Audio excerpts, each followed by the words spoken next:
Hey, welcome to the BB Marketing and Sales course. This is the Bungi of BB Akali. How are you guys doing today?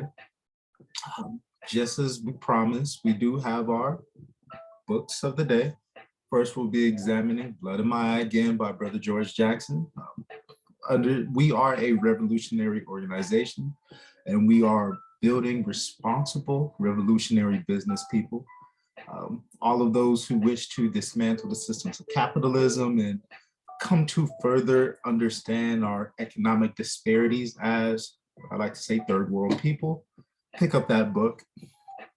Next, my business choice, we have the E-Myth Enterprise by Mr. Michael Gerber. This is a book for every single entrepreneur, especially those who are in the small business. The E-Myth, or entrepreneurial myth, is basically insights that geared towards those who start a business. And most of us small businesses, we are systems thinkers. So we end up being technicians within our own business. And if you have a business where it doesn't run without you, you don't have a business. You have a job that you own.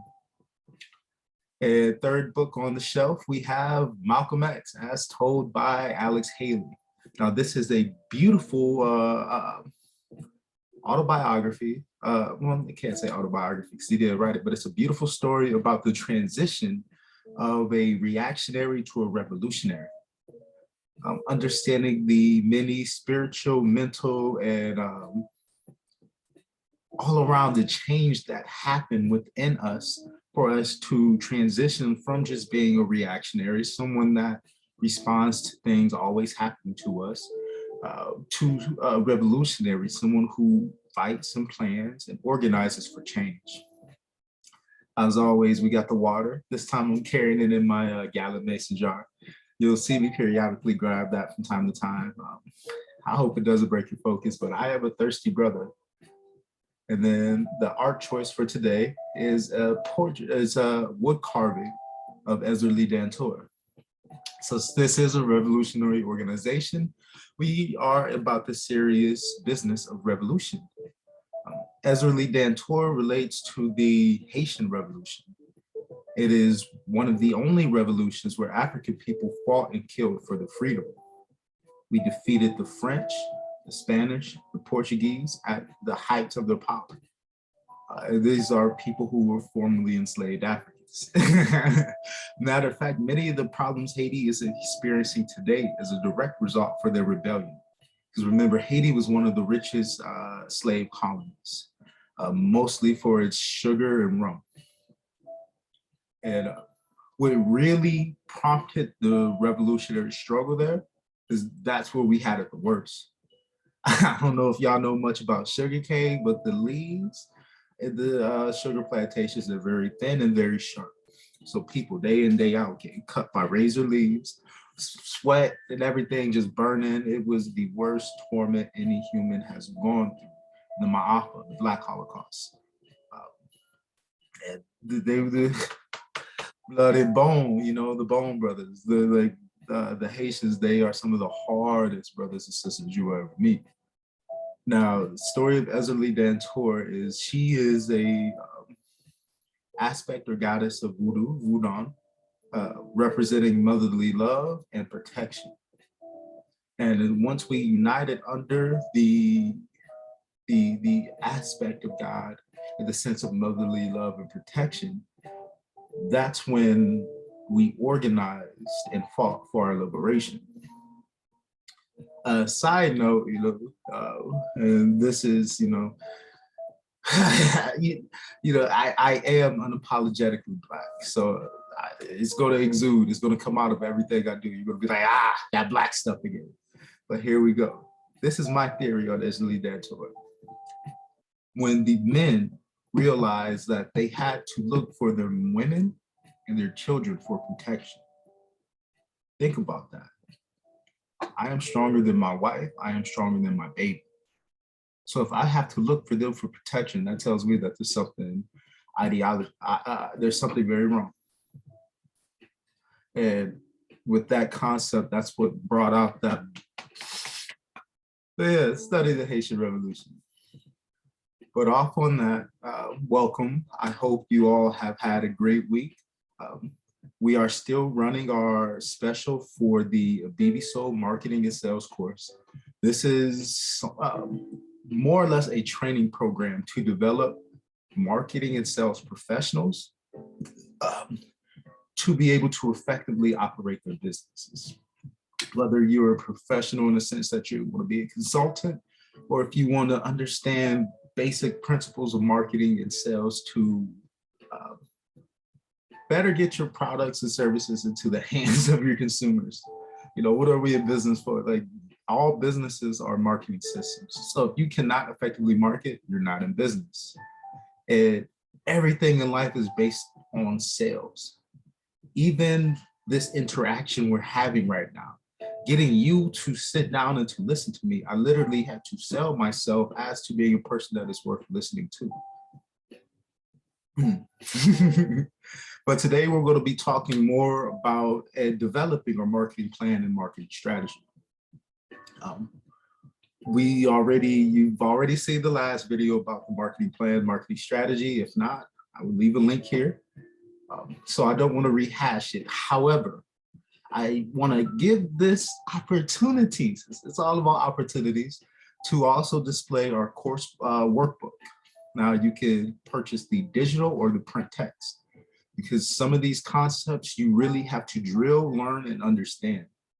Like these are it is very essential, and it is the most important thing that you will pull out of these courses.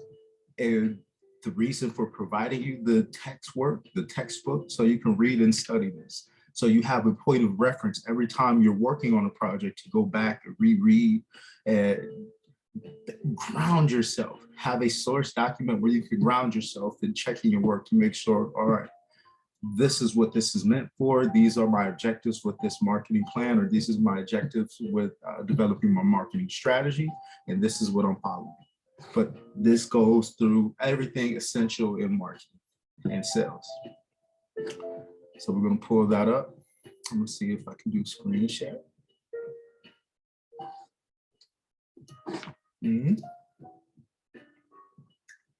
Again, I want you guys to not just to hear me, I want you to see something. This is, marketing 101, understanding marketing basics and fundamentals. I want you to see it and read along with me. It is very, very, very important. So we'll just start with the marketing planning phase. Ooh, stop it.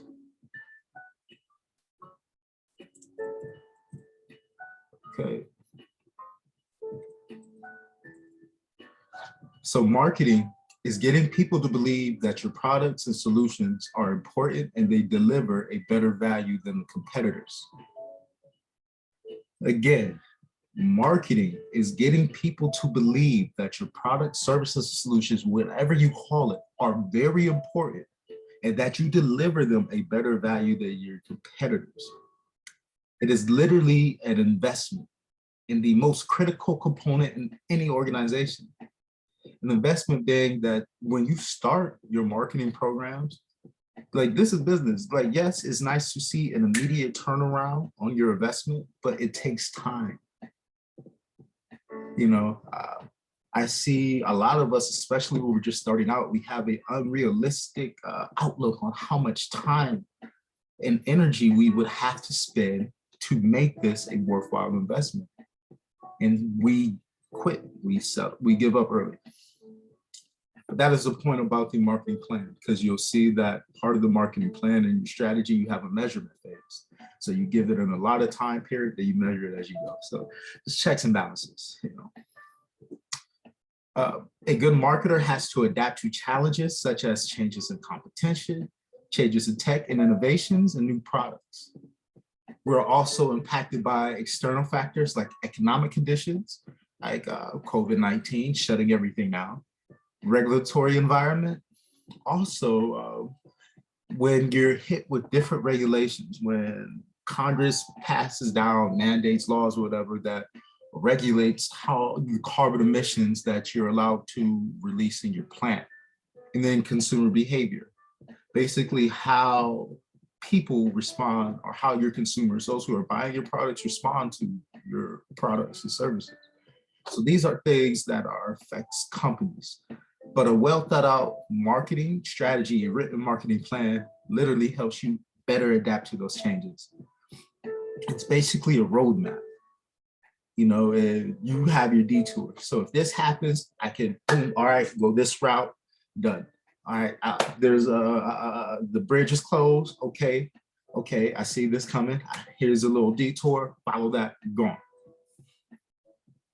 All right. I had to challenge my inner ET, Eric Thomas. Shout out, motivational, Mr. The hip hop preacher. But let's continue. Marketing strategy defines target audience and how we will change their beliefs about our products and services. So who are you marketing to? We already talked about this, but let's go on. Our marketing plan outlines the specific steps we will take to implement our strategy. Now, the marketing planning process has 4 phases. First is the analysis phase. This is where we learn about our customer in terms of how they buy our product. We will analyze or look at the competition and how they compare to our company in terms of our strengths and weaknesses. We will also analyze the overall market to understand its potential and where the most attractive segments of the market are to earn revenue. So think about that.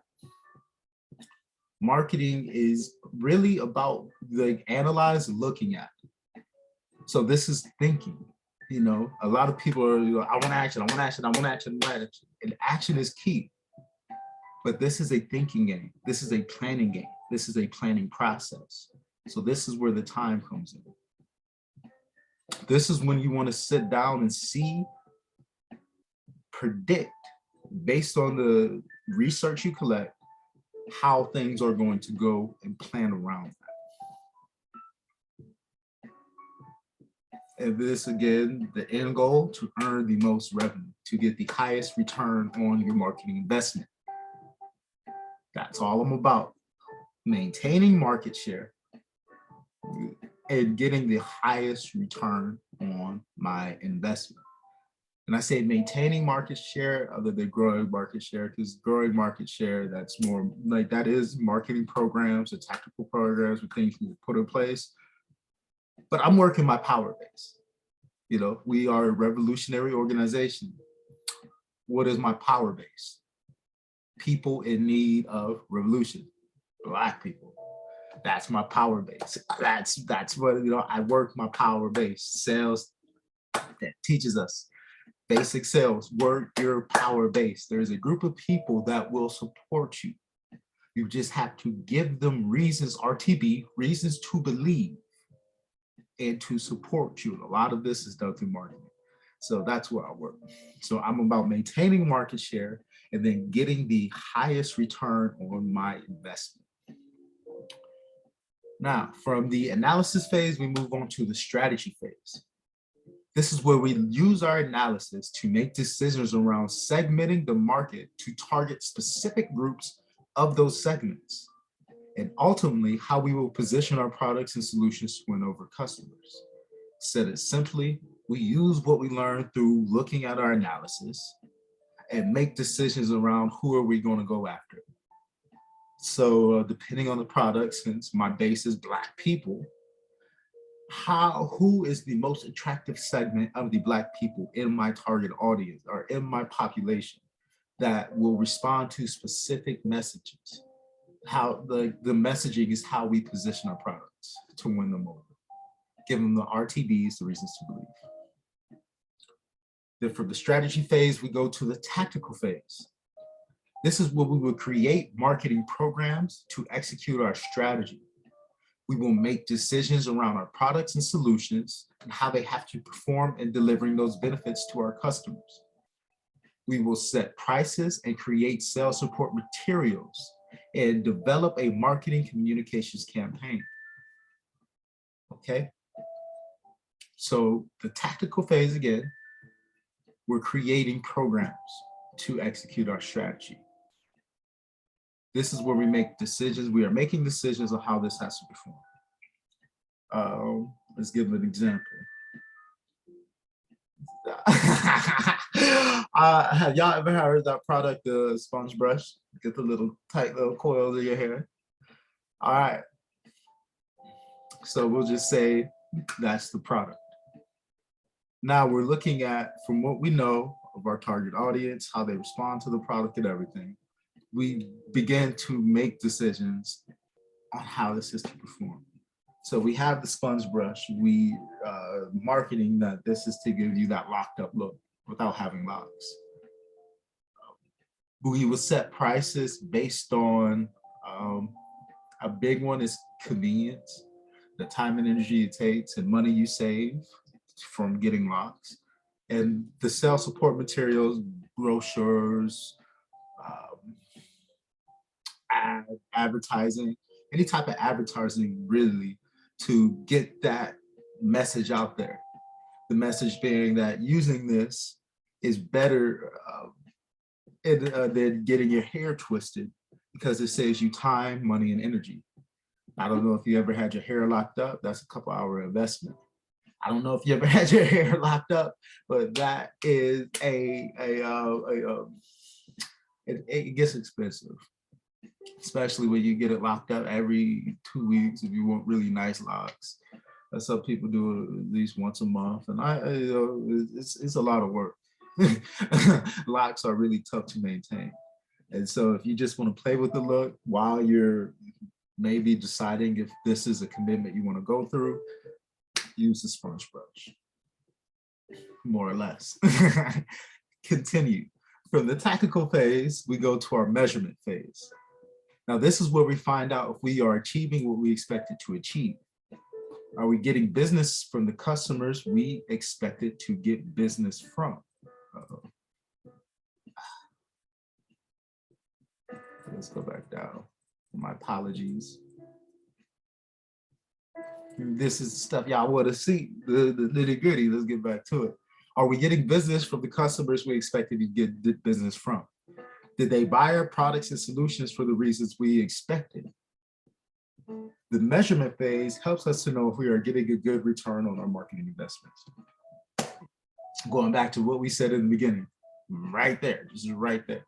Marketing is an investment. An investment is a time commitment. It is energy commitment, and you're committing resources. However, we're not just throwing money in a hole hoping for the best. Within our strategy, we set time frames because we want all our goals to be what? Who remembers? Smart, specific, measurable, attainable, time specific. Is it SFA? What was the R? Reachable and time specific. So we really want to set a reasonable time frame for running a specific campaign. I like using, you can do the monthly campaigns for different holiday sales, like run a Black Friday campaign at the beginning or the end of, from Halloween until Black Friday. And then you measure how that did afterwards. Like, this is what we expected from our marketing. This is the numbers we expected to reach. We marketed for a month long, and this is what we reached. This is how much we got. So the measurement phase literally helps you just check your work. This is what we thought we were going to do from our plan, and this is how we checked our work. So the measurement phase is more or less just to check your work and to make sure you get money. Nobody wants to throw money in a hole and hope for the best. So. Now, let's transition to the marketing strategy. Now, the marketing strategy is a great way to document the planning process. As you see, the marketing planning process is everything, the 4 phases. Then we go to literally developing the strategy. It captures all of the things our team will have learned about the market, our competition, the customers. This information becomes the supporting evidence for the strategies that our team will decide to pursue. Supporting evidence, how we check our work. This is why we thought that this is the audience that we wanted to pursue. This is a target audience. These are the reasons why we wanted to pursue it. And here is the plan, the written plan, or the to see. The written plan becomes the supported evidence. So again, this is the written plan to check our work. The plan also serves as a tool to help align the organization, meaning pulling everybody together, making sure that the many functions of the organization, from finance team to sales team to your marketing team to your literal every part of your organization would align to the goals in your marketing strategy and your marketing plan. Everybody would have to be on the same page. You can't have the finance team thinking one thing. Mostly finance teams do what? Take away budget. No, you can't spend that. No, so you can't have a finance team that is not going to give you the allotted budget for the marketing strategy that you put in place. The written plan becomes a source document to create presentations, conduct training, and to give direction to external partners. External partners being if you decided to hire an outside marketing firm or outside advertising firm, or even those who do social media, those who manage your social media. They'll be following your marketing plan. The plan lays out a coherent and coordinated set of marketing programs with schedules and budgets so things operate smoothly. Most marketing plans will include an executive summary, situation analysis, a strategy segment, tactical programs, financial section, and an implementation plan. So we're going to end it on that part with our handy dandy marketing basics and fundamentals. This is part of the online course. This is our text material. Now you could reach out to me, the link below, to get the text material, either the PDF, digital form, or hard copy. This is something that you always want to refer back to no matter what marketing project you're on. I don't care how long you were in school for, having your fundamentals and a quick Spark Notes. Do we still have Spark Notes today? But a quick Spark Note reference right in front of you or during your projects, literally, it is a lifesaver. It will ensure that you are following basic practices and principles. And what do they say? You drill your fundamentals. And that's what literally makes or breaks you.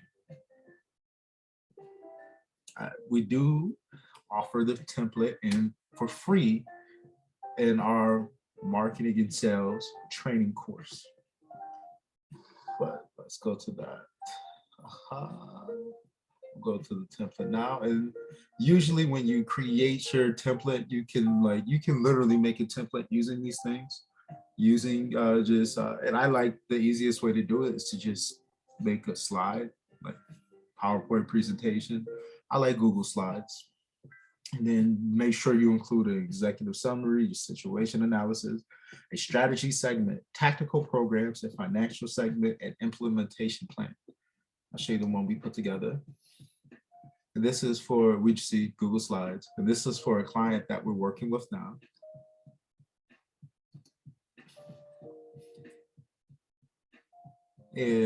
So it's the Black Market of Marketing Plan, created by BB Soul.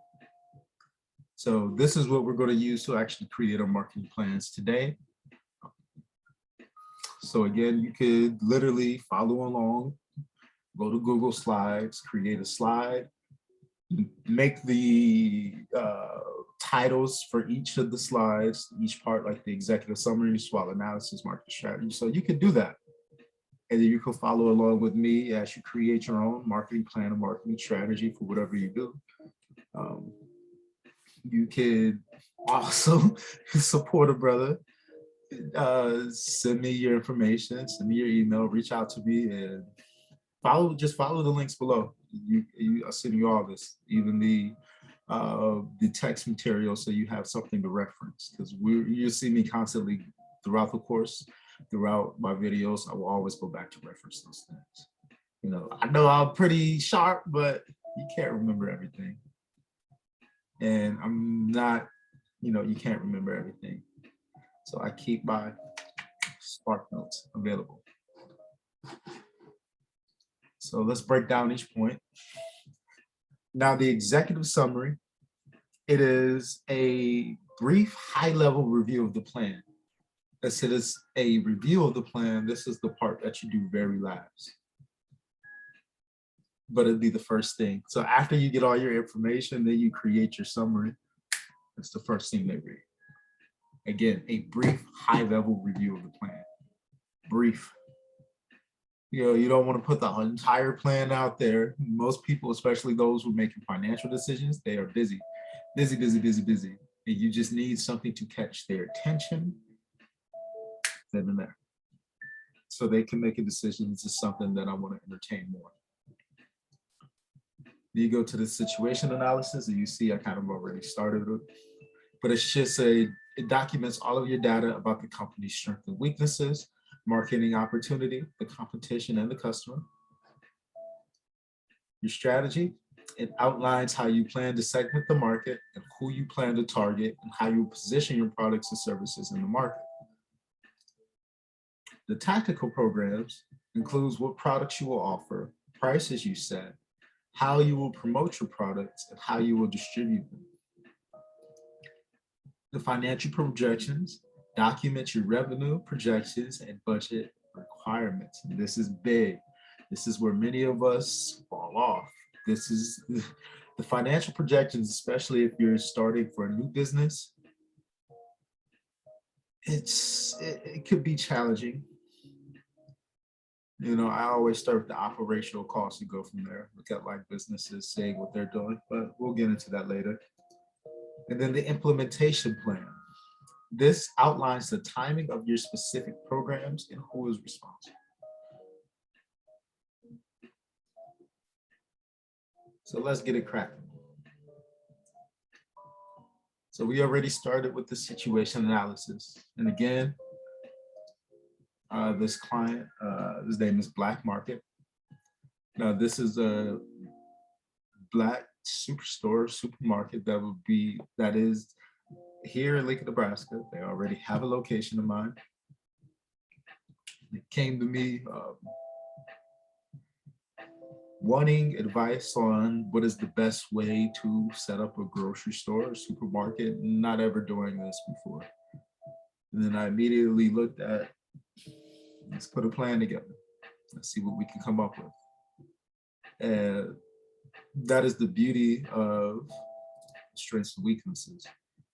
A lot of the information that comes out of the SWOT analysis, we can use for ourselves to understand the inner workings of our company or business idea. Example, through the strength and weaknesses analysis, you'll find a lot of interesting information that gives us powerful insights on how that business is ran. And this is why I like to go back to this. I'll show you guys why. So now you see.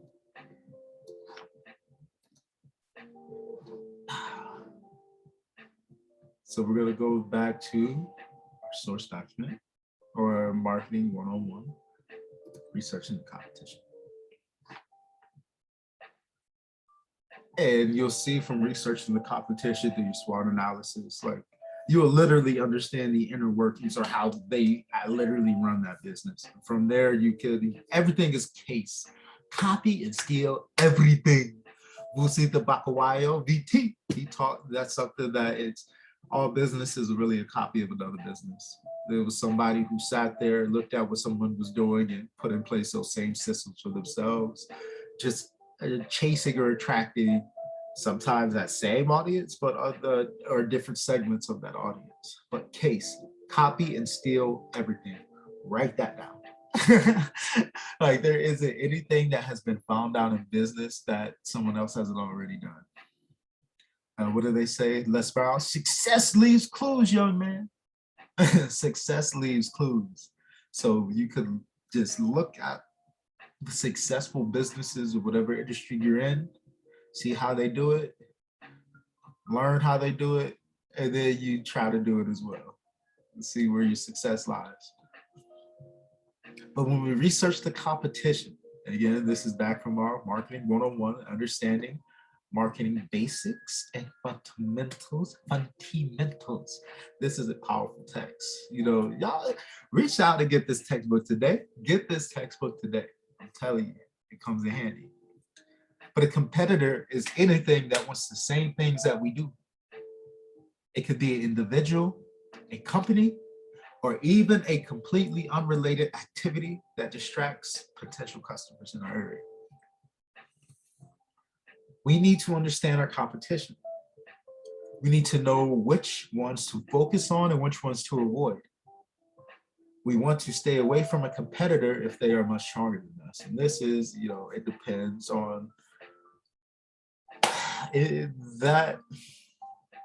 Sometimes, you know, it depends. It's even if a competitor is stronger than you, if you have a way of attracting a specific segment away from that competition, go for it. Because you'll see right away, supermarket, Walmart, it's a very strong competitor. Just one prices alone, they got a lot of people beat. However, being a revolutionary organization, creating revolution, meaning complete and constructive change for people who are third world. We're putting in place programs that would ultimately benefit us, allow us to have a better footing to fight our oppressor on. So I know that even though Walmart is a strong competitor, I can directly compete against them for the segment I'm going to always chase, Black population. But I know how Walmart uses its money, and it's not using its money in the same way. It's not using its money to build Black community. That's my competitive edge. And the more you support me, you just see, like, you know, just take my word for it. Look at my community now. Look at what I've done. And I've only just started. So again, if a competitor is stronger, a good rule of thumb, sometimes you want to avoid them. But if you know your power base segment that you can attract, there is a strong segment that you can attract and pull away from the competitor, go for it. But the intensity for competition will affect the overall success of our business. We will need to compare our strengths and weaknesses to theirs to see how we match up. Now, competitors come in three different types: direct, indirect, and substitutes. A direct competitor is anyone who is selling the same things that we are and delivering the same benefits. An indirect competitor sells similar products with different benefits. Let's go back. A direct competitor is anyone who is selling the same stuff we are and delivering the same benefits. An indirect competitor sells similar products with different benefits. So this, anyone who is selling the same thing we are and delivering the same benefits. The direct competitors, I look at the supermarkets directly in my own town. The supermarkets that would Black market would be competing against locally. Now, the indirect competitors, that's what I'll see. Online is big. There are a lot of platforms where people are buying Black online. So they are able to buy similar products, supporting Black-owned companies and Black-owned entrepreneurs. But the different benefits, it's at their own convenience, it's at their own leisure. They're behind a computer monitor. You know, it went from brick and mortar to click and order. Amazon, you know, things of that nature. The substitute competitor any unrelated product or service that a customer can use in place of our products and services. And that's a lot. That even that can go to the online platforms, fast food, clothing store, literally any other medium where someone is spending their money, attracting our customers to spend their money. When we start looking at segmenting, we also look at the income, that the median income of that population. And so we're also competing to gain market share, or we're gaining a piece of that spendable income that the median population has to spend. So we're literally developing programs to get them to spend as much money with us, and that the money that they do have to spend, we wanted to give them all to us, you know, business for revolutionary purposes though. Using, like, we're not here to fly to Paris and, you know, yeah, we want to live a good life. Yes, we're taking care of our families, but we want to build our community. We want to make sure that we have educational programs in place to teach our children things that they really need to know to survive in this world today.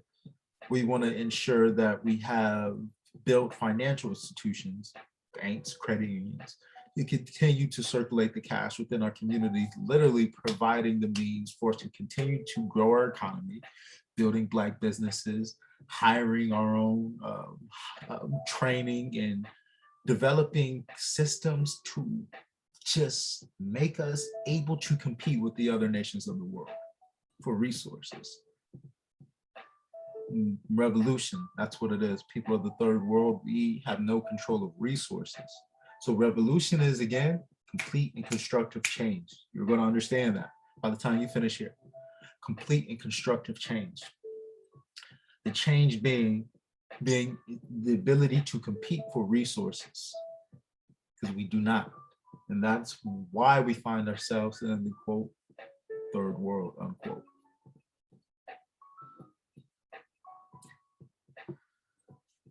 So going back to this, to create your SWOT analysis, you can start by, this is a quick way, just make a matrix where you list all the companies across the top that you're competing with. And you measure things like size, market share, strengths, weaknesses, and value proposition. Value proposition is the promise that they're making and how they deliver on that promise. What does each company have in terms of key resources, and how do they use those resources to acquire and retain customers? Now, let's go to a word of caution before we go. Because this is something that'll get you in trouble. This is something, you know, you have to operate legally. When we collect competitive information, we can only literally, the things that we put in our plan, you can collect whatever information you want, but things you put in your plan have to be things that are publicly available. Never try to get inside information about a competitor that they would consider confidential. Okay? Confidential being, if your competitor has a email list, could you benefit from having an email list of people who buy similar products to yours from your competitors? Yes. But if that information isn't public, that is not something that you want to put in your marketing plan, because then in terms of legality, how did you acquire this list? So you get that? So when we complete the matrix, we will take a close look at it and find insights that we will need later when delivering on strategy. Then we look at what conclusions can we draw from the matrix, comparing ourselves to our competitors. What are things that we are able to come to, like, what are things that we learned? For example, what's the best way? This is my favorite conclusion. One of the things that I like to compare, since again, revolutionary, blackity black, that's what I am. So that's the base of chasing. So I look at specifically, I try to see roughly how how how much Black support are those companies getting. The conclusions I can draw from that is literally what products are Black people buying, how often do they shop there, and I'm ideally try to figure out roughly how much they spend based on the products they buy. You know, it's a little bit of my inside strategy. That's what I always go for. Blackity black, black, black, black. Can you blame me? But I also look at different insights of, you know, what conclusions can you draw from the information you collect? Like,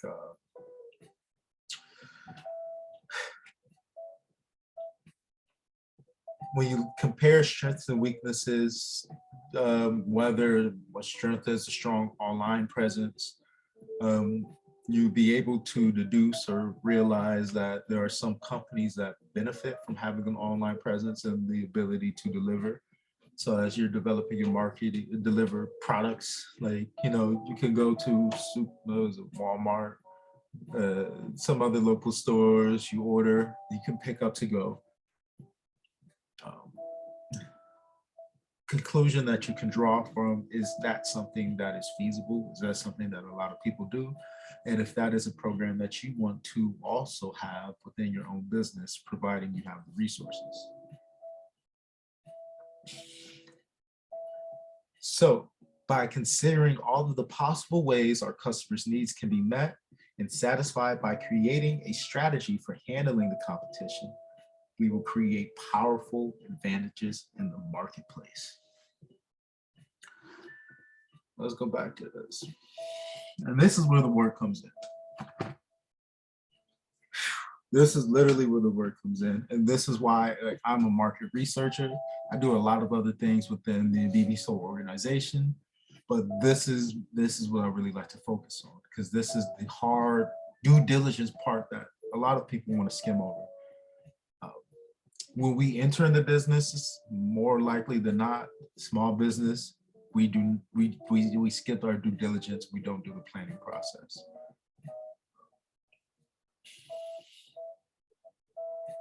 It is what it is. That's one of the things that I see specifically with the Black businesses in my community anyway.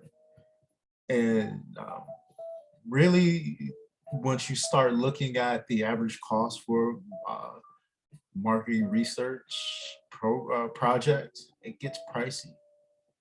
You know, the SWOT analysis is everything that you'll discover along the way.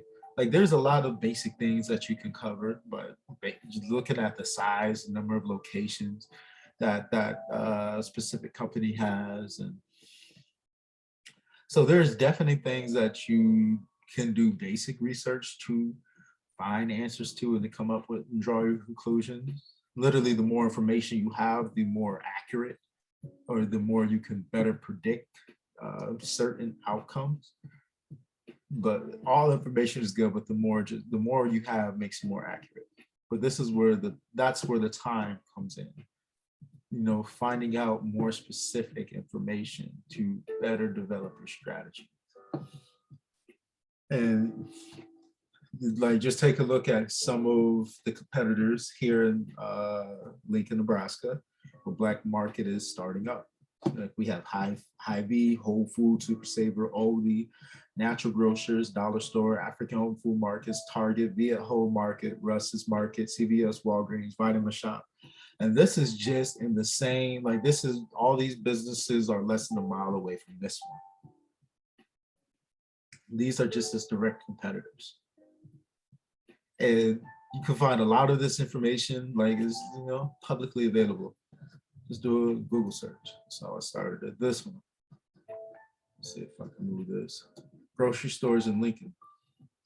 Another one I did, grocery store in O Street.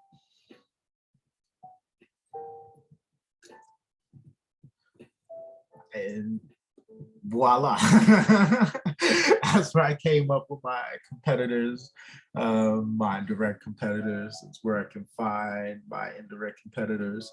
You got to be creative with finding substitute competitors, but literally anything is a substitute competitor, because we're competing for the resources that our target audience has. It's spendable income. So we're competing for the median income, the medium spendable income of the target audience.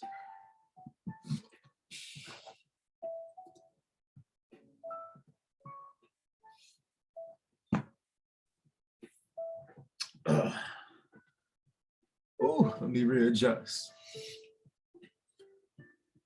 So now this is where the work, I have work, this is what I have to do, get to it. The next video from this will be creating the matrix, and I'll have that uploaded and ready for you to see. Just as an example, I'll even share with you the template that I used. But now time commitments, it's crazy, but now this is where the work begins. Now I have to go out and find out specific information, comparing myself to each of these different companies. Thank you for joining us today. I hope that this was beneficial for you and you learned.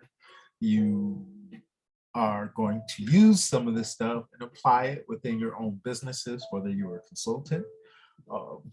You're going through our online course. We teach you these things. We break it down for you point by point. And we literally work with you in developing your marketing plans and marketing strategy. Everything we're doing here, but it's more geared towards you. You can find the links for the marketing and sales course in the links below. You can also find, or just, I will also provide the information for you to get the marketing 101, fundamentals and basics text. You can get that via PDF, or you could get the text copy. So you have a frame of reference when you're going through this, and you have something to look back to. Because not all of us are going to go to school for marketing. You know, YouTube University exists. This information is everywhere, but I'm your one-stop shop. I want to make sure you have everything here.